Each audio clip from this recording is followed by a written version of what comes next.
वयाना का युद्ध मेवाड़ के महाराणा सांगा और बाबर के मध्य फरवरी 1527 ईस्वी में लड़ा गया। यह युद्ध खांडवा के प्रसिद्ध युद्ध से कुछ सप्ताह पहले ही लड़ा गया था।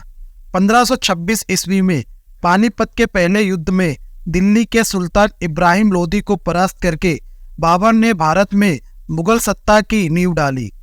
शुरू में राणा सांगा को लगा था कि बाबर भारत में लूटपाट के उद्देश्य से आया है और जल्द ही वापस लौट जाएगा, पर अप्रैल 1526 ईस्वी में पानीपत का युद्ध जीतते ही बाबर ने अपने बड़े पुत्र हुमायूं को आगरा पर अधिकार करने रवाना कर दिया।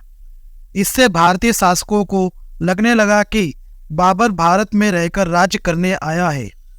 बाबर ने मेवात, बयाना, धौलपुर, ग्वालियर, रापरी आदि स्थानों के किलेदारों की अपनी अधीनता स्वीकार करने के लिए सैन्य संदेश भेजा।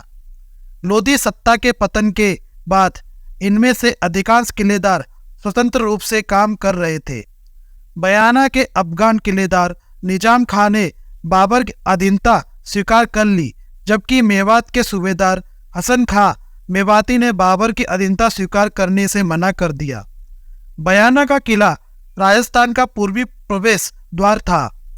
इस किले के मुगल अधिकार में जाते ही राणा सांगा ने बाबर से युद्ध करने का निश्चय किया।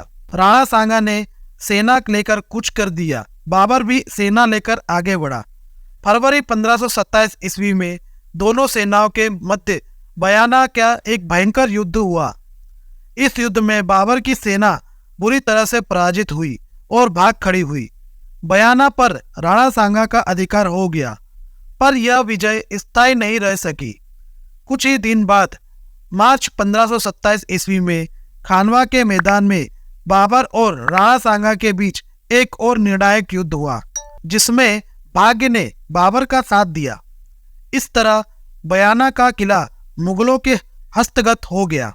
बयाना के मुख्य मार्ग पर तलाकनी मस्जिद है।